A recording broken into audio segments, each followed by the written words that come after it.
అన్న మీరు జరగండి.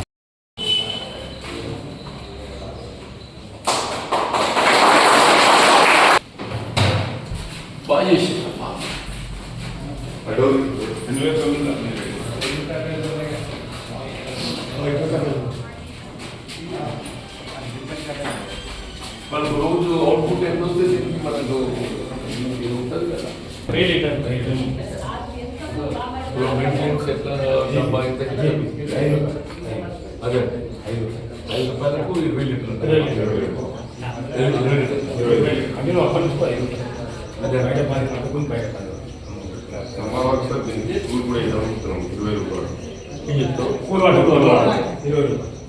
సాంబార్ ఇదైతే 5 రూపాయలే. ఇది 5 రూపాయలు.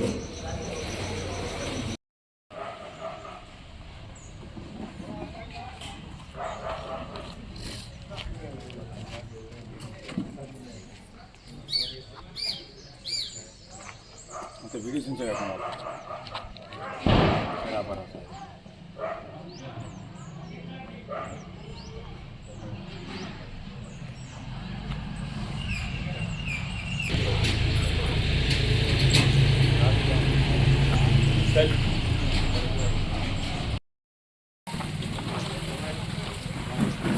మండల పరిషత్ మీరు డబ్బులు నేను డబ్బులు కూడా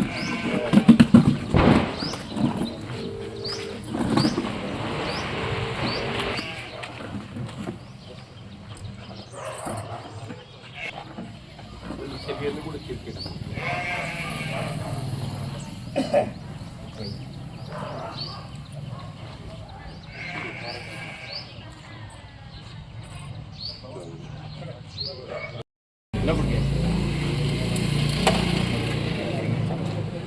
లింగరెడ్డి బా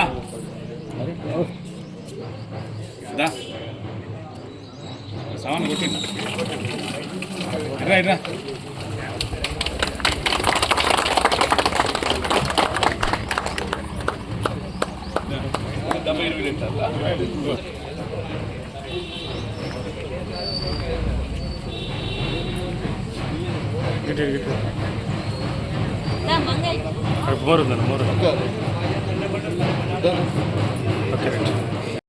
కలుసుకొని మన గ్రామీణ ప్రాంతం రైతాంగం, రైతు కూలీలు, నిరుపేద వర్గాలు అందరికీ ఏదైతుందో రక్షిత మంచినీరు అందుబాటులోకి తెచ్చే విధంగా మన మైతాపూర్ గ్రామ పంచాయతీ సర్పంచ్గా నూతనంగా ఎంపికైనటువంటి సోదరి తలారి నాగమణి గారు, అట్లాగే ఉప సర్పంచ్ ప్రణయ్ రెడ్డి గారు, వారి వార్డు సభ్యులు, మాజీ జిల్లా పరిషత్ సభ్యురాలైనటువంటి సోదరి మాధవి గారు, గోపిరాజరెడ్డి గారు, భాషాబాయ్ అందరూ కూడా నాకంటే మైతాపూర్ గ్రామంతో ఉన్న అనుబంధం మీకు తెలియదు కాదు. వాస్తవంగా రాజకీయాల కంటే ముందు నుండి కూడా నాకు ఈ గ్రామం నుండి ప్రత్యేకమైనటువంటి అనుబంధం కలిగి ఉన్నా. మైతాపూర్ గ్రామ అభివృద్ధి అనేది మీతో పాటుగా నా వంతు కూడా బాధ్యత భావిస్తానని చెప్పి అంటుంది. గ్రామీణ ప్రాంతానికి సౌకర్యాలు కల్పింపచేయడమే ప్రభుత్వం యొక్క ప్రధాన బాధ్యతగా భావించాలి. తెలంగాణ రాష్ట్రం ఏర్పడి దశాబ్ద కాలం గడిచిపోయింది. దశాబ్ద కాలం గడిచినప్పటికీ మనం ఆశించిన ఫలితాలు పొందలేని పరిస్థితులలో మరి ప్రభుత్వం మార్పిడి కావాలి. కాంగ్రెస్ ప్రభుత్వం వచ్చినట్టయితే అందరికి అందుబాటులో ఉంటుంది, మనం మరింత మెరుగైన సేవలు లభిస్తాయనే భావనతోని రాష్ట్రంలో కాంగ్రెస్ ప్రభుత్వాన్ని అధికారం తెచ్చుకున్నామమ్మా. వాళ్ళ రేషన్ కార్డు మీకు తెలియదు కాదు, నిరుపేద వర్గాలకు ఎవరికి ఆపత్తి ఉన్నా కానీ మన సౌకర్యం కొరకు ఆసుపత్రి పోయినా ఎక్కడికి పోయినా రేషన్ కార్డు ప్రధానం. ఇలా గతంలో దశాబ్ద కాలంగా రేషన్ కార్డుల జారీ ప్రక్రియ నిలిపివేయబడి ఉంది. దాంతో పాటుగా నిత్యావసర సరుకులు ఇలా బియ్యం అనేది ఏదైతుందో నాణ్యత కలిగి ఉన్నట్టయితే అందరం కూడా దాన్ని వినియోగించుకుంటామే. నాణ్యత రూపిస్తే ఏదైతుంది దాన్ని వినియోగించుకోలేదు. ఆ నాణ్యత అనేది ప్రధానంగా ఏదైతుందో సన్న రకం బియ్యాన్ని మనకు అద్దెపై చేసే విధంగా ప్రభుత్వం కార్యక్రమం అమలు చేస్తుంది.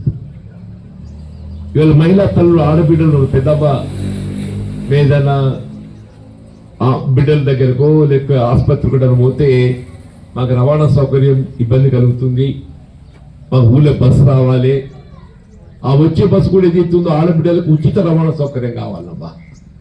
దాన్ని ఎవరు ఊహించలే. ఎన్నికలప్పుడు ఏదైతుందో మనం చెప్తే ఇది అయ్యేదా పోయేదా, బస్సులో టికెట్ లేకుంటే ఎట్లా పట్టకపోతారని చెప్పి అనుకున్నారు. కానీ నిజంగా వాళ్ళు ఏదైతుందో వీళ్ళు ఆర్టీసీపై భారం పడ్డప్పటికీ కూడా ఆడబిడ్డలు అందరికి కూడా ఉచితంగా రవాణా సౌకర్యం కల్పిస్తుంది.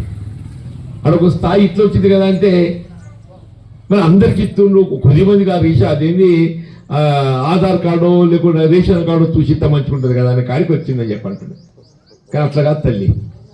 వీళ్ళు విద్యార్థుల కాడికి విద్యార్థినులు పాఠశాలకు పోయేటువంటి ఆడబిడ్డలే కానీ మా తల్లులు కానీ ఎవరినే కానీ ఏమో అందరికి ఉచిత రవాణా సౌకర్యం అన్న. పెద్దయిన రాజశేఖర రెడ్డి గారు ఇప్పటికి తలుచుకుంటామే మనం రైతులం. ఎందుకు తలుచుకుంటాం? వీళ్ళ ఇంద్రమ్మ తల్లి కాలువ నీళ్ళు తెస్తే వీళ్ళ కాలువ చివరి ప్రాంతానికి నీరు అందడం ఇబ్బందికరంగా ఉందని చెప్పని విద్యుత్తుపై ఆధారపడి పరిస్థితులలో ఉచిత విద్యుత్ సౌకర్యం కల్పిస్తామని చెప్పంటే ఆనాడు కూడా ఇట్లా అందరూ ఆశ్చర్యపోయింది. అప్పుడు టీడీపీ పార్టీ ఉండే చంద్రబాబు నాయుడు వాళ్ళు ఎద్దేవా చేసిండ్రు. కాంగ్రెస్ వాళ్ళు ఉచితంగా ఇస్తారంటే ఎట్లా ఇస్తారు, ఉచితంగా ఇస్తే తీగల మీద బట్టలు ఆవేసుకుంటారని చెప్పాను. మీరు చూడండి ఇప్పటికి 20 సంవత్సరాలు అవుతుంది. 2004 ఇవ్వాలంటే వరకు ఏదైతుందో రైతులకు ఏ విధమైన భారం లేకుండా ఉచిత విద్యుత్ కల్పిస్తున్న ఏకైక రాష్ట్రం మన తెలుగు రాష్ట్రం, మన తెలంగాణ, ఆంధ్ర రాష్ట్రం చెప్పాలి. రైతాంగమే కాదు గృహిణులకు కూడా ఏదైతుందో ఆర్థిక భారం ఉండకూడదు. 200 యూనిట్ల వరకు ఉచిత విద్యుత్ అన్నదే. 200 యూనిట్లు నాకు తెలిసి అనుకుంటా మైతాపూర్లో 80-90% మంది బిల్లు కడతలేదు. కరెంట్ వసూలే ఆగిపోయింది. ఇవాళ మా మాధవ్ అటువంటి వాళ్ళు కానీ చెప్పలేము కానీ అదే నేను చెప్తున్నాను. కానీ 90% మందికి ఏదైతే బిల్లు లేకుండా అయిపోయింది అంటూ నేను. ఇంత పెద్ద సౌకర్యమే. 200 యూనిట్లు అంటే 200 ఇంటూ 5 రూపాయలు లెక్క పెడితే 1000 రూపాయలు నెలకు 1000 రూపాయలు ప్రతి కుటుంబానికి ఆదా కలుగుతుందని చెప్పండి.